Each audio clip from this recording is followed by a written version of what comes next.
welcome back to my channel. So today I wanted to show you my new Chimmy keyboard. It's the Chimmy Retro keyboard. I've already taken it out of the box. It comes like this. It's a little battered because I did get it used. It's still in really excellent condition. I think the seller says she only used it once.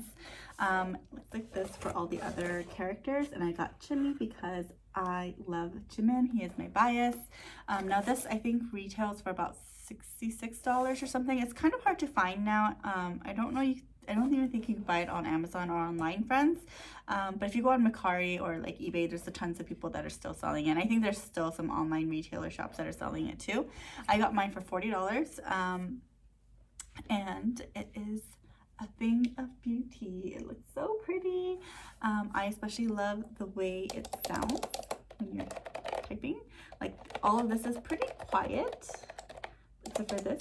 It has that loud click, which I do really love. The buttons are a little elevated, so they do feel very nice when you're pressing down. I don't know, I love good feeling keyboards, I guess. I just like the ones that dip down a bit more. Now this is a Windows keyboard, so if you look here, there is a Windows key here. Control, you don't see a command button. I am a Mac user at home, but I do know how to use a PC keyboard. Obviously I use it at work. So I wanted to use this originally with my iPad. Now this keyboard is not Bluetooth, it is a USB port keyboard. So it is wireless, but it does require a USB port, which the iPad does not have. And I did buy an adapter, but unfortunately I bought the wrong one. I bought the one that has a Thunderbolt 3, which goes into my outlet, but it's not the charging port one. I believe this is Thunderbolt 2 or something. I could be totally wrong, but it's the wrong adapter regardless. So I had to buy that one, so it's not here, so I won't be able to test it with the iPad, which is kind of a bummer because this is why I wanted to make this video, so that I could test it with the iPad and kind of show you how I set it up. But either way, it's fine. I did set it up with my Macbook, so I do have this here. And there are some things I want to talk about if you are wondering whether or not you should get this and whether it'll be compatible with your Mac. So first thing, I put the batteries in here. It uses a AAA battery. It uses 2 of them. You just pop this corner off here, put that in here. Mine was kind of interesting because it goes in correctly. I put everything in, but it pops a little bit. So when I first put it in, it was popped out just a little and it wasn't recognizing it, the keys that I was pressing. So hopefully that is not a huge thing that happens, because that would be really annoying. Maybe it just has to do with the battery brand. I have no idea. Anyway, so I put that in there. Now you can see this escape key right here is something that you can take out and replace with your Chimmy figure. So you just pop that out. It's really easy to take off. And then you have this really cute Chimmy character. I'm gonna put him in here. And that way Chimmy can just stare at you while you're typing, and he's so cute. Okay, so there are a couple things that I knew I needed to do. So one is I knew I needed to remap my keyboard so that I could assign this Alt key right here as the command key. Because I thought maybe I could just click on Control and use that kind of the command one, but it doesn't work on the MacBook because obviously there's a function where you would need a control anyways. So it was really easy. You just go onto your system preferences and go on keyboard. Make sure to change the keyboard, not from the Mac standard one, the keyboard that's tied to your laptop, but to this one. I think this one was named 2.4G keyboard mouse or something like that. So you'll know that it's not your MacBook keyboard. So I switched over to that keyboard, and you can change your shortcuts pretty much. So it was really easy to do, just a couple of buttons. I think you go to keyboard, make sure you select the right keyboard, which is this one. And then I think you click on modify your keys, and then from there you should see a drop down of what they are. So it was really easy to just go to the option key, select the drop down, and click command. And that was pretty much it. That's all I really had to change. And then everything worked perfectly fine. So on this keyboard, the option key is this Alt button. And to kind of show you what I mean is if you go on your MacBook, you'll see this option, and it also says Alt. So that's your Option key. So what I did is just reassigned that Alt key as my Command key, and my Command key I just put as Option. So it's all the same thing basically, because I don't really use an Option key ever.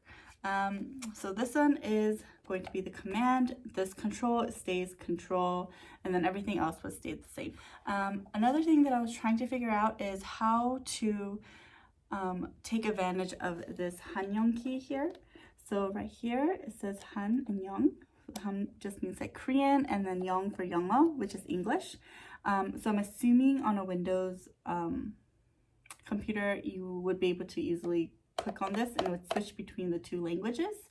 I don't know exactly how I can do that on the Mac. I've been trying and I haven't been able to figure it out. On your MacBook, there is a option where you can assign the caps lock key as a shortcut to switch between English and Korean really easily, which I hate because, I don't know, if I'm typing in English and I click on the caps lock key for a little bit longer, I don't want it to switch to Korean because I'm still typing in English. So I was able to change that shortcut to just be Control Space. So I did that. And so Control Space, if I do Control Space on this keyboard or whether it's on my MacBook one, and I would most likely be typing in Korean. If I needed to, I would use this keyboard because this keyboard has the Korean alphabet on the keys, and when I'm using my MacBook, I don't have that, so it takes a bit longer for me to type in Korean because I don't exactly know I know roughly where all the letters are, but not like perfectly.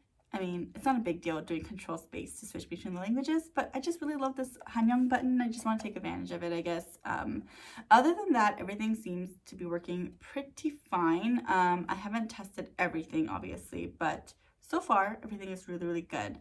I mainly bought this to really use with my iPad, so it's kind of a bummer. I do wish that this keyboard was a Bluetooth keyboard because it would just have made life so much easier, but unfortunately it's not. It has a little USB that you take out here, which is really cute. It says BT21. I do really like that. So we'll see if it works on Monday. I don't know if I'll have time to film that. If I do, I'll definitely just insert it here after. Hey everyone, so editing Sue here. Sorry if the phone is a little shaky. I'm holding it. I got the correct cable, so now it is the lightning charging cable with the USB, and then I have the BT21 USB attached to that. So for the iPad, I really just plugged it in. I tried doing the Alt as my command since I had key mapped that with my MacBook, but that didn't work. So I looked it up online, and really it's pretty simple. Your Alt key just remains your Alt Option key. So if you want to use like bold, italicize, underline, what you use instead of the Alt key is you're going to use the Windows button. So that Windows symbol right at the bottom there, you're going to click on that instead. And for switching between languages, unfortunately, this button here still doesn't work. It's going to be caps lock, which is the default on the iPad, and it is the default on MacBook as well. And I couldn't figure out how to change that, but it's fine since I don't really expect myself to be typing too much with this when I'm using my iPad. But other than that, it was pretty easy to just kind of plug in and just figure out which keys did what. So other than that, yeah, that's how you do it on the iPad. I just think it's super cute, and if you're thinking about it, I say go for it. But if you can find a good deal, I would say try to find a good deal better, because I don't know, it is a bit of a hassle having to, you know, remap the keys and try to figure out things, and you don't get to take full advantage of some of the other functions that are on here. I don't know how it would be with a Windows PC, but so far everything here worked fine, like the music button and like the fast forward and things like that. That all worked fine on my MacBook. So I'm very, very happy to have this. I think it's super cute. I do think it's worth it for me, but I did only pay $40 for it. Only $40 for it, but I'm very happy with it. So thank you so much for watching. Hopefully this was somehow useful to you. Anything that I used to reference on how I remapped the keys and things like that, I will link in the description box, as well as write out any tips that I can remember. But other than that, I hope you guys have a wonderful day, and I'll see you later. Bye.